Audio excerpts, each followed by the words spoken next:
အားလုံးပဲမင်္ဂလာပါခင်ဗျာ90 Kids Soccer Channel ကနေပြန်လည်ကြိုဆိုလိုက်ပါတယ်ကျွန်တော်ဒီဗီဒီယိုမှာတော့ဒီနေ့ညမှာကစားကြမယ့်ပွဲကောင်းချို့ကို preview လုပ်မှာဖြစ်ပါတယ်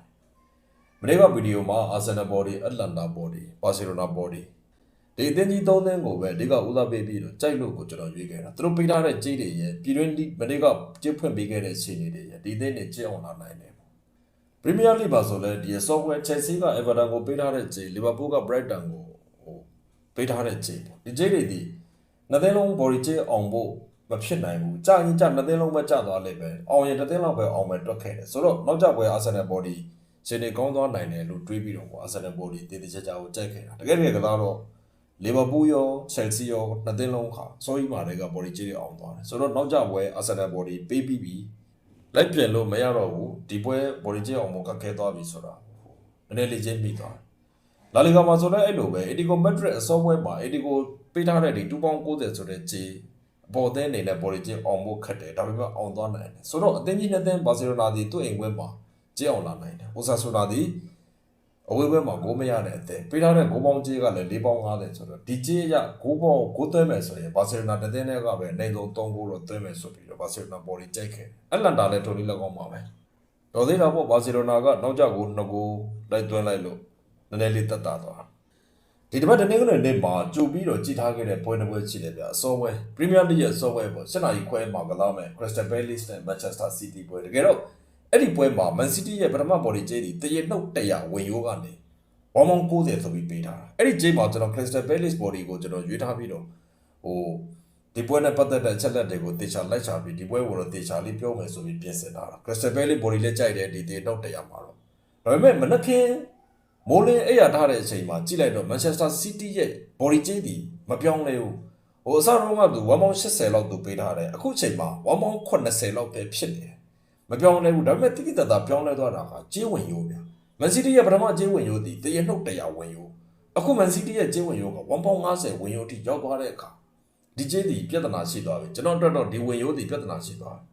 တယ်တရနှုတ်100ဝင်ရိုးနဲ့ဒီ1.50ဝင်ရိုးခါအများကြီးပြုပြင်ပြောင်းလဲလို့ရတယ်တရနှုတ်100ဝင်ရိုးသည်တရနှုတ်80ကိုလည်းတွားလို့ရတယ်80ကိုလည်းတွားလို့ရတယ်1.90ကိုလည်းတွားလို့ရတယ်ဒါပေမဲ့1.50ဝင်ရိုးကြတော့1.40ကိုလည်းဆင်းလို့ရတယ်1.30ကိုလည်းဆင်းလို့ရတယ်ဆိုတဲ့အခါ Manchester City သည်ဒီကြေးဝင်ရိုးအရာအနည်းဆုံးတဘောကွာလောက်တန်ကတ်နိုင်သွားတာမျိုးဖြစ်လာတယ်။ကိုက Palace body ကြိုက်နေကြတာအခုကြေးရ Man City ကိုပြောင်းရေးဖို့ပါဖို့တော့မဖြစ်နိုင်ဘူးဗျ။ဒီကြေးမှာတော့ဒီပွဲဒီကျွန်တော်လက်ဆောင်လိုက်တဲ့ပွဲဖြစ်သွားတယ်။ Premier League တဲက Brentford နဲ့ Leeds United ကစားမဲ့ပွဲမြန်မာစံတော်ချိန်17နာရီပါဗျ။မတ်ပေးစရာအဆင့်15နေရာကအသင်းနဲ့အဆင့်16နေရာကအသင်းပဲ။ Brentford ဒီ15ပွဲမှာစုပေါင်း6ပွဲအနိုင်ရထားပြီးတော့အဲ့ဒီ6ပွဲမှာ9ပွဲကအိမ်ကွင်းရမှာတူနိုင်တာ။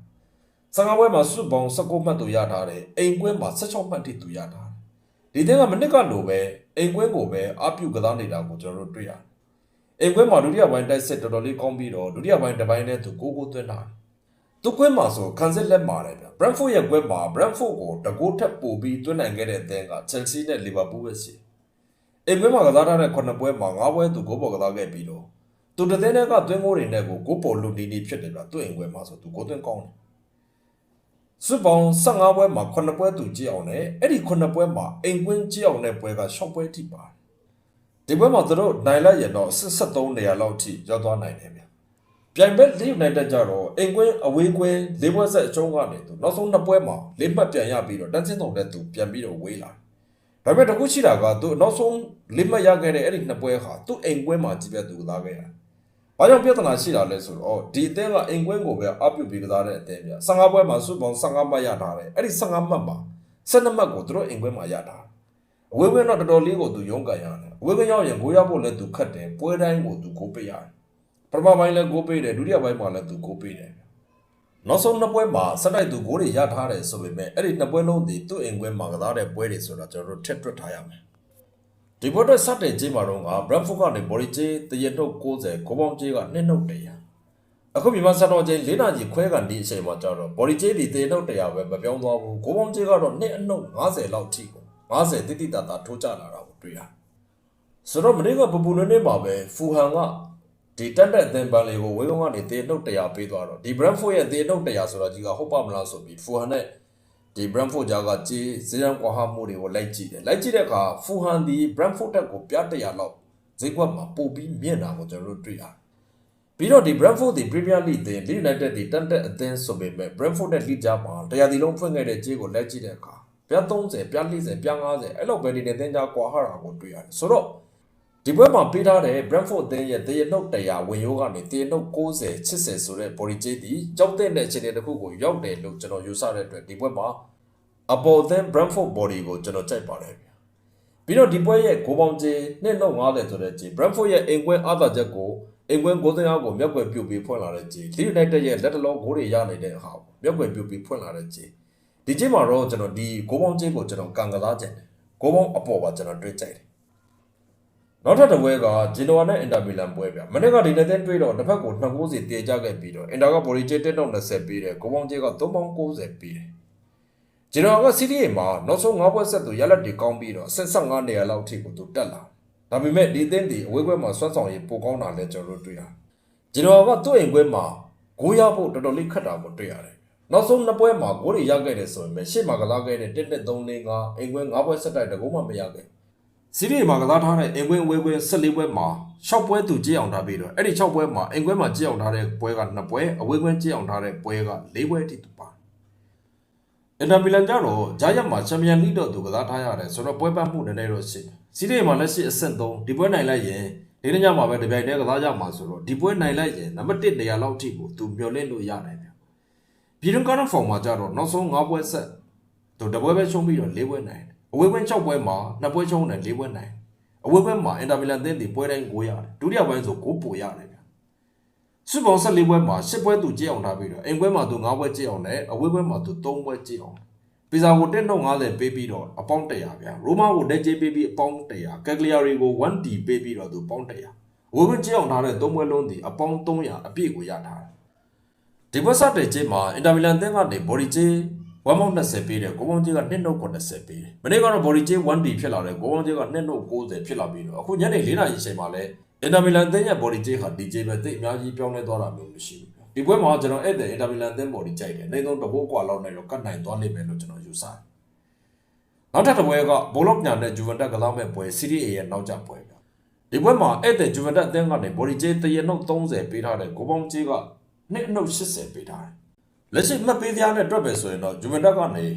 အဆင့်ခွန်ကနေ15ကိုပြန်ပြီးတော့ကြေးကြောပေးထားတယ်ဒါပေမဲ့ဈေးကွက်မှာတွက်ကြည့်တော့ဂျူဗန်တက်ကဘောလုံးညာထပ်ပို့ပြီးတော့ဈေးကွက်မှာမြင့်တယ်။ဘာကြောင့်လဲဆိုတော့ဒီအင်တာတို့ AC တို့ဒီစီးရီးအသင်းကြီးတွေကိုဒဲကြီးပေးပြီးတော့ခေါ်ကန်ထားတဲ့အသင်းဗျာ။ကျွန်တော်ဒီပွဲမှာအင်ရှင်ဘောလုံးညာအသင်းရဲ့ဘော်ဒီတစ်ကြောင်းနဲ့ကြိုက်ပါတယ်ဗျာ။နောက်ထပ်တစ်ပွဲကလာလီဂါပွဲဗျာ။လီဗန်တေးနဲ့ဘေလာရီရဲ့ပွဲ7နာရီမှာကစားမှာ။အင်ရှင်လီဗန်တေးကလက်ရှိအဆင့်20ကစားခဲ့ပြီးတဲ့ပွဲတွေမှာ2ပွဲပဲသူနိုင်သေးတယ်။အဲ့ဒီ2ပွဲတုန်းကလည်းသူဝေးပွဲမှာနိုင်ထားတာဗျာ။အင်ကွဲမှာဆွေပေါင်း6ပွဲကစားတယ်တပွဲတည်ကြတယ်9ပွဲရှုံးတယ်ဘာစီလိုနာတို့ဘက်တစ်တို့မက်ဒရစ်တို့ဘီဘာအိုဘယ်လကာနိုဆက်တာဗီကိုဒီလိုဇာတ်ထိပ်ပိုင်းအသင်းတွေနဲ့ကြည်သူကစားတာအကြောင်းလည်းပါတယ်ပထမပိုင်းရောဒုတိယပိုင်းမှာသူပွဲတိုင်းကိုသူကိုပေးတယ်ဗျာ15ပွဲမှာဆွေပေါင်း6ပွဲသူကြည့်အောင်နဲ့အင်ကွဲမှာ2ပွဲသူကြည့်အောင်ပြီးတော့ဝေးပွဲမှာ4ပွဲသူကြည့်အောင်အင်ကွဲဝေးပွဲနောက်ဆုံး5ပွဲဆက်အနှုတ်450အထိဖြစ်တာဘီလာရီယာကြတော့လက်ရှိအဆင့်3ဒုတိယနေရာနဲ့သူတမှတ်ပဲကွာလက်ရှိကားရန်ဖောင်ရပြည်တွင်းမှာ6ပွဲဆက်သူနိုင်ရထားတယ်ဗျာဝေးကွန်း9ပွဲမှာ4ပွဲနိုင်တယ်ရှုံးပွဲက2ပွဲပဲသူရှိတယ်ဒုတိယပိုင်းဂိုးသွင်းအားကောင်းပြီးတော့ဒုတိယပိုင်းပေးကိုနည်းနည်းလေးများတယ်စင်တာဗီကိုသင်းကိုဒုတိယပိုင်းမှာသူဂိုးပေးတယ်အီတီကိုမက်ဒရစ်ကိုဒုတိယပိုင်းမှာဂိုးပေးတယ်စီဗီယာကိုဒုတိယပိုင်းမှာဂိုးပေးတယ်ရီယဲကိုဒုတိယပိုင်းဂိုးပေးတယ်ဆိုစီတက်ကိုဒုတိယပိုင်းသူဂိုးပေးတယ်ဘီလာရီရဲ့ဒီအဝေးကွင်းအရှုံးနိုင်ရလက်တွေဟာဒုတိယပိုင်းတစ်ပိုင်းတည်းမှာပဲဖြစ်သွားလေးရှိတာကိုတွေ့ရတယ်ကြေးအောင်လာတဲ့ပွဲရည်အတွက်ကိုကြည့်တော့လာလီဂါစုပေါင်းနောက်ဆုံးအိမ်ကွင်းအဝေးကွင်း6ပွဲဆက်အပေါင်း950သူဖြစ်ထားတယ်။အဝေးကွင်းကစားထားတဲ့9ပွဲမှာ4ပွဲသူကြေးအောင်ပြီးတော့3ပွဲပဲသူကြေးကြတာ။ဒီပွဲပေးထားတဲ့စတဲ့ကြေးမှာဘီလာရီယာကဘော်ဒီကြေး1.50ဂိုးပေါင်းကြေးက 3D ဆိုပြီးပေးထားတယ်။အခုပွဲကစားမဲ့ဒီနေ့မှာလည်းဘော်ဒီကြေးရောဂိုးပေါင်းကြေးရောဒီတိတ်ကြီးကြီးမားမားပြောင်းလဲသွားတာမရှိဘူး။ဘော်ဒီကြေး1.50ကနေ1.60ဖြစ်လာတယ်ဂိုးပေါင်းကြေးက 3D ပဲဗျ။ဆိုတော့ဒီဘက်မှာကျွန်တော်အဲ့ဇာအောက်ဆုံးကလီဗန်တေးအသင်းဘော်ဒီကြိုက်တယ်ပြီးတော့နှစ်ဖက်သွင်းကိုရှိမယ်လို့ကျွန်တော်ယူဆတဲ့အတွက်ဂိုးပေါင်းအပေါ်လည်းကျွန်တော်ကြိုက်ပါတယ်ဗျာစောဒီလိုက်နားထောင်ပေးကြတဲ့တယောက်ချင်းစီတိုင်းကျေးဇူးအများကြီးတင်ပါတယ်ဗျာမြန်မာပြည်ကြီးအများဆုံးအေးကြပါစေအာတမတရားလည်းမြန်မြန်ကြဆုံးပါစေခင်ဗျာ